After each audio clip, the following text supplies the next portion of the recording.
and welcome back. My name's David Miller, and today's the day for market research. Now, in the last program, Peter Mueller from GMC Analytics pointed out that marketers miss a lot when they don't find out what customers really want. Today, we've invited an experienced market research professional to discuss that opinion, and we'll have a look at the general health of direct marketing. Please welcome Paul Ruschetti. Hi, Paul. Hi, David. Peter was telling me that he believes that marketers still don't have enough information about what the consumer really wants. How does this correspond with your experience? Well, that's true to a certain extent. And fact is that conventional communication campaigns generally lost impact over the past year. However, and this is also obvious, it's also a fact that you never know everything you want to know about your potential customers. There will be always some blind spots, but you can improve your understanding of the consumer and the interest of the consumer and also the consumer behavior. If you mind the general development seen in the society over the last 2 decades. A key consequence of this is that new ways of social interacting have gained in prominence. The most important keywords in this conjunction are interactivity and community building. Can you give us a concrete example of how this works? I will give you a good example, and sport is always a good example, and specifically football. Sports offers unique opportunities to explore the dimension of the ongoing segmentation and the shift in consumption attitudes, behavior and pattern. In the past, the main interest of the spectators of a football game was focused on the action on the pitch, the goal scored, the result of the match, or even maybe sometimes some fights. Today, also the social get-together in the context of a sport event, the parties around the giant screen in the cities have for a substantial part of spectators at least the same importance as the outcome of the game.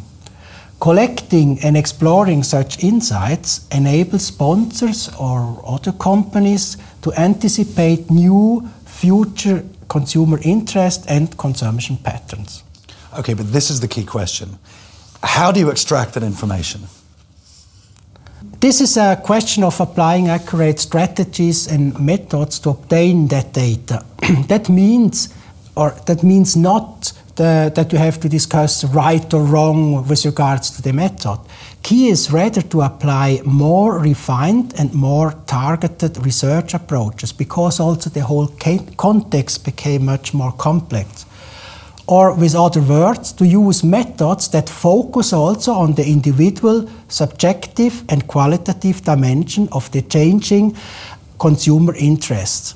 That means to establish an interactive communication platform with the purpose of understanding the know-how, intelligence and creative ideas within a community.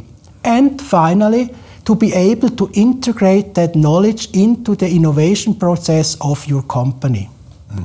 So relearning how to look in order to see. That's perfectly said in a nutshell. Yeah. Now, are there any real models that you can cite, examples you can give of where this has worked? A very good model is Lego. The company almost went bankrupt in 2003 simply because they have lost contact with their consumer base. The brand stopped listening to their core consumers.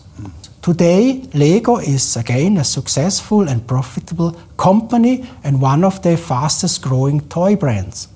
This because Lego was able to reconnect with its core consumers, listening to their feedback, also to end their story that they tell, and to do this at every touch point, and finally integrating their insights into the creation of new products.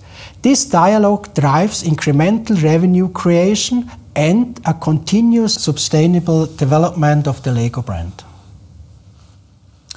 Paul Ruschetti, thank you.